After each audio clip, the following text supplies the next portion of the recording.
मेरे पास तुम लोग के लिए ऐसे ऐसे टिप्स और ट्रिक्स हैं कि you will be shocked and surprised कि मुझे पहले क्यों नहीं पता था। Hi guys, now is the time that you start studying for your math exam. Math में तुम्हें चाहिए 90 plus, 95 plus, even 100 on 100। That's definitely possible. I am gonna tell you what to do. चलो आ जाओ। अब मैंने निकाल लिया अपना टैब, अब मेरे हाथ में है pen. I am gonna tell you everything that you need to know. मेरे आए थे 95 बोर्ड्स में। मैंने तुम सबकी प्रॉब्लम पढ़ी है कि क्वेश्चन स्टार्ट ही नहीं हो पा रहा, you not able to start the question, या तुम स्टार्ट कर रहे हो तो तुम बीच में अटक जा रही हो, don't know what to do next. तुम्हें टाइम मैनेजमेंट दिक्कत आ रही है, not able to solve the entire paper. कैसे टाइम मैनेज करें, कैसे पेपर को पूरा कंप्लीट करके आए, कहाँ से पढ़े, मैराथन वीडियोस पढ़े, पीवाईक्यूज करें, एनसीईआरटी पढ़े, आरएस अग्रवाल करें, आरडी शर्मा करें। इतने सारे चीज़ें हैं, क्या करें, कैसे करना है, क्योंकि now you want trustable advice, क्योंकि तुम्हारे पास टाइम बहुत नहीं है। Calm down, sit back and enjoy. I am gonna tell you everything that you need to know. देखो भाई, अब तुम्हारे पास जितने भी दिन बचे हैं, 7 दिन, 5 दिन, 4 दिन, you don't have to study the entire book. 80% of your questions come from only 20 to 30% of your entire syllabus. बस इतने से पोर्शंस में से तुम्हारे क्वेश्चंस आते हैं। तो क्या करना है, इंपॉर्टेंट टॉपिक्स पढ़ो। इंपॉर्टेंट टॉपिक्स कहाँ से मिलेंगे? बहुत सारे पीडीएफ ऑलरेडी अवेलेबल होंगे, तुम्हारे बैचेस होंगे, तुम्हारे ट्यूशन में बताया होगा, तुम्हारे स्कूल में बताया होगा। इन इंपॉर्टेंट टॉपिक्स पे फोकस करो और इनके क्वेश्चंस बार बार सॉल्व करो। एक चैप्टर में तुम्हारे 7 से 8 से ज़्यादा इंपॉर्टेंट टॉपिक हैं ही नहीं, कुछ इतने गिने चुने ही टॉपिक्स हैं, उनको अच्छे से कर लो। तुम्हें 95 कैसे नहीं आएगा वो मैं भी देखती हूँ भाई, कैसे नहीं आता मैं भी देखती हूँ। अब उसके पहले मैं तुम्हें बताती हूँ कि क्या करना है, like what should be the approach, क्या अप्रोच होनी चाहिए। मैराथन वीडियोस देखनी है नहीं देखनी है? देखो, अगर तुम्हारे में इतना परसिवियरेंस है कि मैं मैराथन वीडियो नहीं देखूंगी या नहीं देखूंगा, दैट्स गुड।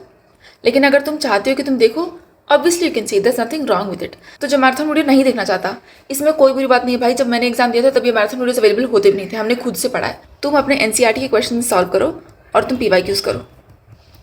बहुत लोग ऐसे होंगे जिनके एनसीईआरटी के क्वेश्चंस ऑलरेडी हो चुके हैं, तो तुम इसको फिर से मत करो।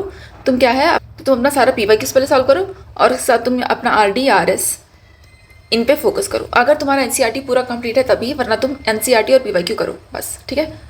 अब जो लोग मैराथन वीडियो देखना चाहते हैं, तुम लोग क्या करो, तुम लोग मैराथन वीडियो देखो, उसके बाद तुम अपने एनसीईआरटी सॉल्व करो और फिर तुम अपना पीवाईक्यू सॉल्व करो। क्योंकि आई एम अज्यूमिंग जो मैराथन वीडियो तुम देख रहे हो उसमें तुम्हें ऑलरेडी बहुत क्वेश्चन करवाए जाएंगे, है ना, बहुत क्वेश्चन करवाए जाएंगे। और उसमें आधा ओवरलैप तो तुम्हारे यहाँ का हो ही गया होगा। आधे तुम्हारे एनसीईआरटी के क्वेश्चन और पीवाईक्यू के क्वेश्चन वो करवा दिए होंगे तुम्हें। लेकिन it does not stop there. तुम्हें कम से कम 2 से 3 घंटा सेल्फ स्टडी करनी ही करनी है, क्योंकि याद रहे, एग्ज़ाम किसको देना है? एग्ज़ाम तुम्हें देना है। एग्ज़ाम में तुम्हें बोलना नहीं है, एग्ज़ाम में तुम्हें लिखना है। तो ये करना तो कंपलसरी है रोज़। अब चाहे तुम्हारे पास 7 दिन बचे हो, 4 दिन बचे हो, 2 दिन बचे हो, तुम्हें इतना मिनिमम डालना ही। मैं मिनिमम बता रही हूँ, मैक्सिमम बता भी नहीं रही हूँ। मैक्सिमम तुम जितना डाल सकते हो डाल लो। अब हम इन स्टेज में आ गए हैं, हमें क्या करना है? फॉर्मूला शीट रिवाइज करो। आई होप तुम लोग बनाए हो, नहीं बनाए होगे तो तुम्हें मिला होगा पीडीएफ, कहीं ना कहीं से तुम्हें मिला होगा। तो ऐसे फार्मूला शीट जो तुम्हारे पास हैं उनको रिवाइज करते जाओ, ठीक है। Most of you might already know it because you don't have a lot of formulas. कुछ गिने चुने ही फार्मूलाज हैं तुम्हारे 10th में, तो ये तुम्हें आता होगा। फार्मूला शीट इंपॉर्टेंट क्यों मैं बता दी, क्योंकि डायरेक्ट क्वेश्चन उठ के आते हैं। अभी ये क्वेश्चन देखो तुम, if sine A is equal to √3/2 what is the value of A? बताओ क्या है वैल्यू ऑफ ए। अब देखो तुम्हें यहाँ डायरेक्टली दिख रहा है कि साइन 60 इज इक्वल टू √3/2। दीदी आपकी मैथ सॉल्व कर रही हो, देखो भाई तुम देखो, ठीक है। साइन 60 इज इक्वल टू √3/2 है ना, तो sine 60 is equal to sine A. अगर तुम यहाँ पे एक काट दिए, गया भाई तुम्हारा आंसर। ऐसे नहीं किया जाता, क्योंकि ये क्या है, ये फंक्शन है। You have to write comparing both sides, है ना। तो ये सारी गलतियाँ मत करना, ये सारी गलतियाँ अवॉइड करना। तो ये जो सर्टन अप्रोचेस हैं जो क्वेश्चन टू क्वेश्चन डिफर करती हैं, उसको याद रखो। और वो याद कैसे रहेगा? देखोगे तो हो सकता है याद हो, लेकिन करोगे तो पक्का याद होगा। थ्योरम तुम्हें याद करना है, थ्योरम तो याद करना ही करना है। तुम लोग को काफ़ी याद हो भी गया होगा। यहाँ देखो कुछ गलती नजर आ रही है तुम लोग को। Do you think that there is a mistake? अगर तुमने हाँ बोला है, you are on the right track. What is the mistake here? This diagram is not labelled. देखो ऐसी गलतियाँ नहीं करनी है एग्जाम में। तुम भले ही लास्ट में कैलकुलेशन मिस्टेक करके आ जाओ, कोई बात नहीं है, लेकिन ऐसी क्रूशियल मिस्टेक्स तो अवॉइड करना है ना। तो यहाँ पे तुम आराम से इसको लेबल करो, ओके। अब देखो जो तुम्हारा चैप्टर है एप्लीकेशन ऑफ ट्रिग्नोमेट्री, इसमें तुम्हें आते हैं मोस्टली वर्ड न्यूमेरिकल्स। जैसे एक क्वेश्चन आ गया तुम्हें, a man standing x distance away from a building and he is looking at it from a 45 degree angle. और एक आदमी उससे और थोड़ा दूर खड़ा है, 30 डिग्री एंगल से देख रहा है इतने डिस्टेंस पे। तो what is the height of the building? ऐसे तुम्हें क्वेश्चन आएगा। तुम्हें करना क्या है? तुम्हें करना है डायग्राम ड्रॉ। अगर तुम बस ये डायग्राम सही से बना के आ जाओ उस क्वेश्चन का, आधे नंबर तुम्हें वही मिल जाएंगे। तो मेक श्योर डायग्राम तुम अच्छे से बना के आओ। सोचो कि क्या पूछा है, ऑलरेडी तुम प्रैक्टिस किए होगे, तो बस डायग्राम अच्छे से बनाओ, तुम्हें आधे नंबर तो वहाँ फ्री में मिल जाते हैं। तो practice these kind of diagrams. और जो तुम्हारा चैप्टर है सरफेस एरिया वॉल्यूम, ये सारे फॉर्मूला तो तुम्हें याद करना ही है, ये फॉर्मूला बेस्ड है। लेकिन कुछ कुछ क्वेश्चन जो ऐसे आते हैं जहाँ पे होता है कॉम्बिनेशन ऑफ सॉलिड्स, जहाँ तुम्हें एक कोन दिया है, देखो उसके नीचे एक दिया है हेमिस्फीयर, और तुम्हें पूछा है total surface area, curved surface area of the cone plus curved surface area of the hemisphere, ये तुम्हारा टोटल सरफेस एरिया। क्योंकि यहाँ तुम्हें ये नहीं काउंट करना, ये जो सर्कल इसके अंदर है that is not part of the curved surface area.